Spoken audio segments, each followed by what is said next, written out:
Greetings, YouTube. Today I'm going to be talking about The Dark Knight Returns, based on the 1986 comic by Frank Miller. So this is going to be spoiler-laden, but again, this has been out since 1986, so if people don't know the storyline by now, that's not my problem. For me, The Dark Knight Returns saved the character of Batman. Batman in the 1970s was absurd. Absolutely absurd. He had become a caricature. It wasn't even laughable. It was just sad. But then along comes Frank Miller that sees the possibility of not just saving the character of Batman, but using him for social commentary. And last summer I picked up the second half of the movie for $2.50 at a yard sale. I had to buy it at that cost, even if I didn't have the first half. But I held off watching it until I found the first half. And just recently I found the first half for $13. It's the double DVD special edition. Hopefully I'll find the special edition of the second half at some point. More than I normally pay for a DVD. But seeing as I only paid $2.50 for half the film, I think I made out okay. But this meant I could finally watch the film. And I watched it on, Christmas Day 2014. As kind of a gift to myself.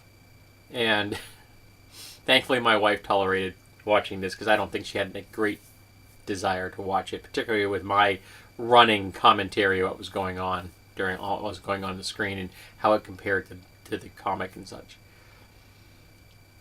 But Batman The Dark Knight Returns, the comic, is iconic. It is groundbreaking.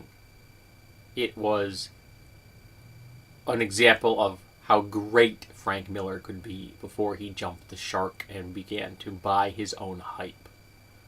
And now I think the guy's a bit of a nutter. But everything is just note perfect. It's the Reagan era writ large. It's 1984. It's a dystopian future that is oh so realistic and oh so depressing and still relevant in 2014.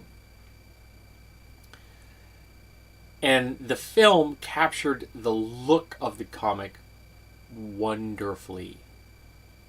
And while the film was lacking the internal dialogue, I would have been happy with a voiceover style.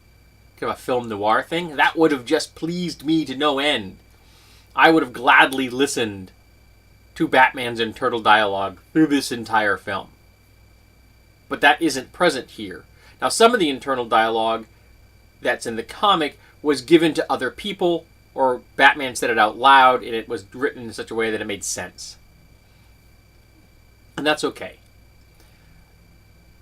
There were a few changes here and there. This thing is still really violent, but I think they pulled the punches in a couple of spots. And they left out one of my favorite lines, is when Robin leaves her home for the first time. When Carrie takes off to become Robin. In the comic, one of her parents says, "Didn't we have a kid?" And they leave that line out. I don't know why. In this very dark comic, and it's a very dark film, I don't know how leaving that line out made it better, because it didn't, in my opinion. I love that line. They left it out. But this thing hits far more than it misses. And it was just so wonderful to watch. So many of those scenes that I've been burned into my mind because I've read this comic so many times were there on my screen, and I was watching them. And it was wonderful. Now, I'd have to say that the major disappointment for me is the final fight. When it finally comes down to the Dark Knight and the big blue Boy Scout, Superman.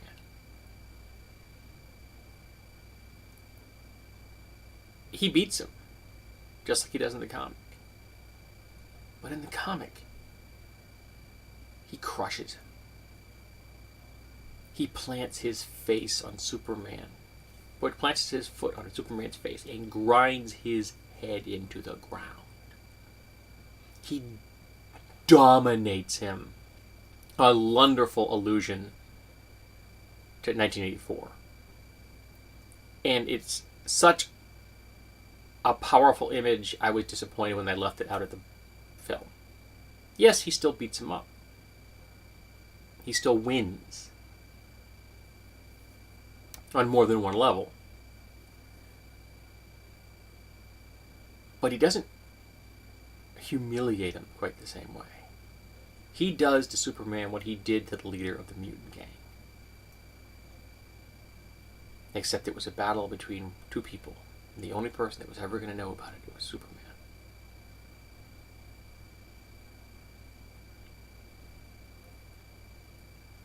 I loved Oliver. He was great. The Green Arrow. Robin was wonderful. Alfred was great. All of it was beautiful.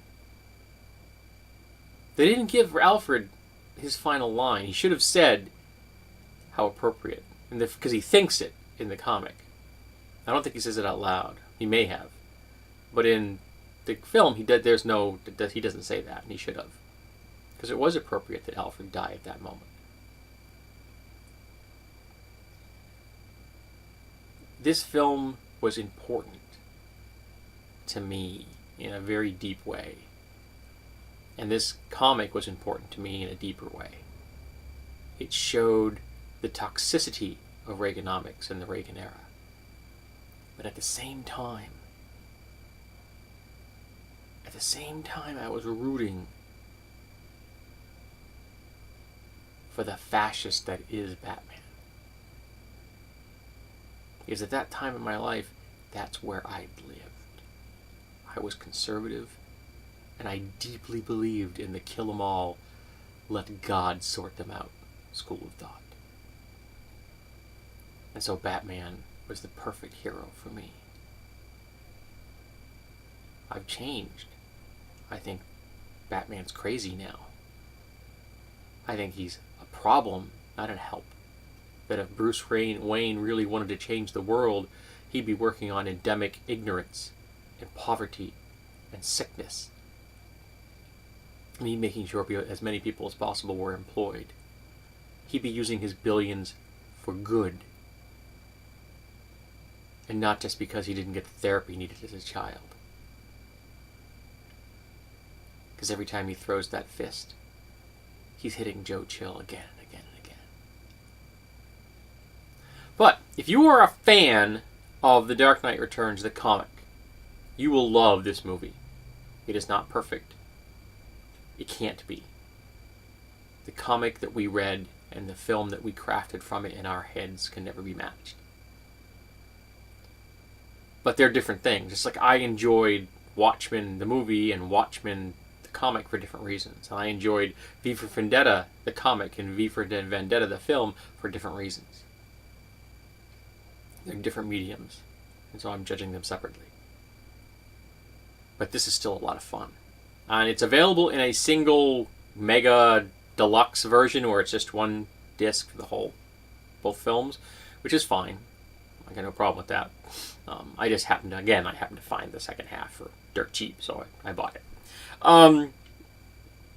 So I wanted people to tell me, anyone who's seen Batman: The Dark Knight Returns, the film, what were your thoughts on it? And if anyone's seen the film without reading the comic, what did you think?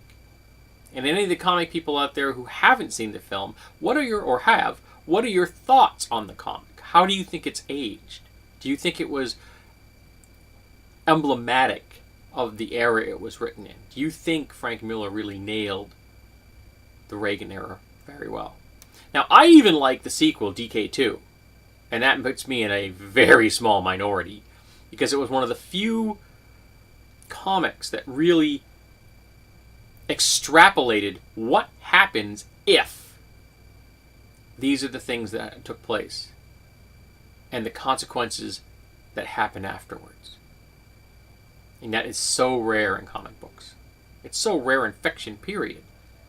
I don't think Star Trek ever did it. But It's not as good as the first one. Of course, not good as The Dark Knight Returns, but DK2 is still enjoyable. In fact, I should reread it. I haven't read it. I haven't read that in a while. So tell me, folks, what are your thoughts on The Dark Knight Returns? Do you think Frank Miller showed his mastery or his badness?